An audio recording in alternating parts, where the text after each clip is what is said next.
नमस्ते। जब हम काम या वर्क शब्द सुनते हैं तो दिमाग में क्या आता है? पढ़ाई करना, किसी मुश्किल प्रॉब्लम के बारे में सोचना या शायद किसी बात की चिंता करना। लगता है ना कि इन सब में कितनी मेहनत लगती है। हाँ, और इन सब कामों में हमारी दिमागी और शारीरिक दोनों तरह की एनर्जी खूब लगती है। और दिन के आखिर में थककर हम सब क्या कहते हैं? अरे वाह, आज तो बहुत काम कर लिया। लेकिन क्या हो अगर मैं कहूं कि फिजिक्स की दुनिया में इनमें से कुछ भी काम नहीं है? जी हां, आपने बिल्कुल सही सुना। फिजिक्स में वर्क का मतलब हमारी रोजमर्रा की जिंदगी से एकदम अलग है। तो चलिए आज इसी दिलचस्प फर्क को समझते हैं। तो सवाल यह है कि फिजिक्स के हिसाब से वर्क यानी काम है क्या? इसका पूरा राज बस एक चीज में छिपा है, मूवमेंट। जी हां, गति। देखिए, फिजिक्स में काम तभी होता है जब दो शर्तें पूरी हों। पहली, किसी चीज पे एक फोर्स यानी बल लगाया जाए, और दूसरी, उस फोर्स की वजह से वो चीज अपनी जगह से हिले भी, जिसे हम कहते हैं डिस्प्लेसमेंट। इसको ऐसे समझते हैं, मान लीजिए कोई इंसान है जो पूरी ताकत लगाकर दिन भर एक दीवार को धकेलता है। शाम तक वो पसीने में लथपथ थककर चूर हो जाता है, लेकिन दीवार तो 1 इंच भी नहीं हिली। तो जानते हैं फिजिक्स के हिसाब से उसने कितना काम किया? जीरो, कुछ भी नहीं। और वहीं दूसरी तरफ अगर कोई एक हल्की सी किताब उठा के मेज पर रख दे तो हाँ, उसने काम किया है।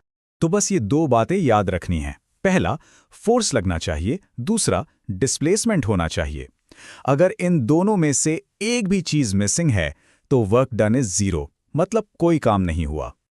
और अच्छी बात यह है कि इसे नापने का एक बड़ा सिंपल सा फॉर्मूला है।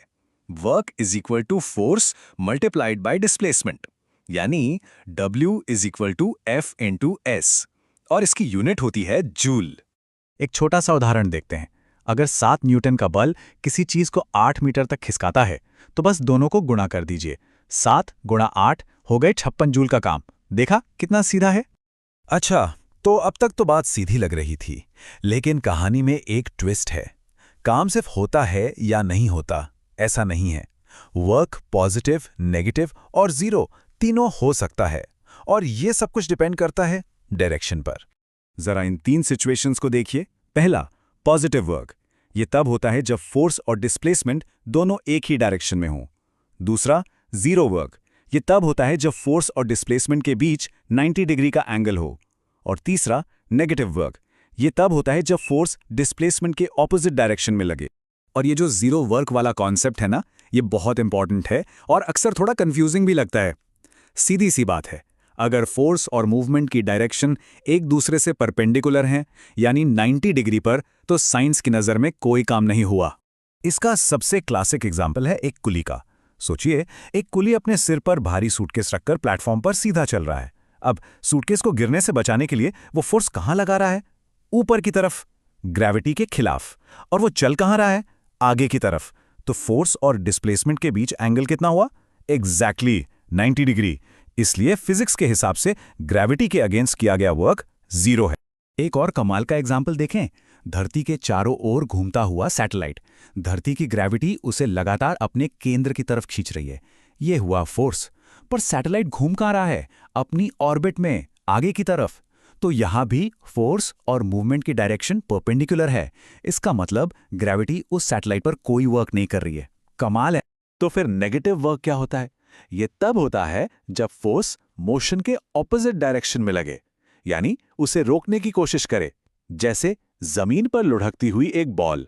जो फ्रिक्शन फोर्स है वो उसे पीछे की तरफ खींचकर धीमा करता है।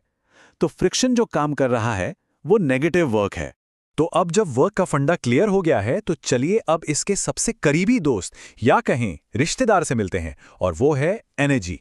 एनर्जी की डेफिनेशन बहुत सीधी है, the capacity to do work, यानी काम करने की क्षमता को ही ऊर्जा कहते हैं। अगर किसी चीज में एनर्जी है तो वो वर्क कर सकती है। और मजे की बात यह है कि वर्क की तरह इसकी यूनिट भी जूल ही है। एनर्जी के वैसे तो कई फॉर्म्स होते हैं, पर एक बहुत इंपॉर्टेंट फॉर्म है काइनेटिक एनर्जी, यानी गतिज ऊर्जा। जैसा कि नाम से ही जाहिर है, ये मोशन की वजह से होती है। कोई भी चलती हुई चीज, उसमें काइनेटिक एनर्जी होती है।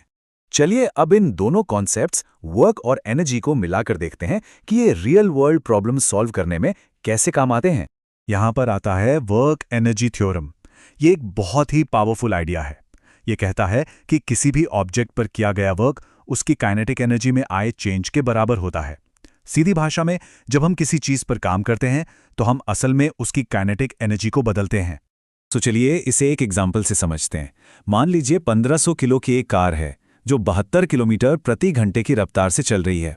अब सवाल यह है कि उसे रोकने के लिए कितना वर्क करना पड़ेगा। तो बस वर्क एनर्जी थ्योरम का इस्तेमाल करते हैं। कैलकुलेशन के बाद जवाब आता है -3 लाख जूल्स। यहां पर ये जो नेगेटिव साइन है ना, ये बहुत इंपॉर्टेंट है। ये हमें बता रहा है कि वर्क कार की मोशन के अगेंस्ट किया गया है, यानी उसे रोकने के लिए। किनेटिक एनर्जी के अलावा एक और तरह की एनर्जी होती है, पोटेंशियल एनर्जी यानी स्थितिज ऊर्जा।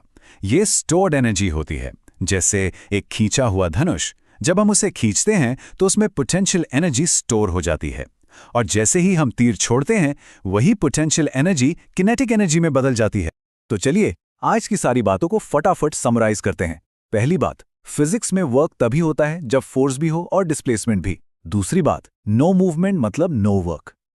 तीसरी बात, एनर्जी काम करने की कैपेसिटी है। और चौथी, किसी ऑब्जेक्ट पर किया गया वर्क उसकी काइनेटिक एनर्जी को चेंज कर देता है।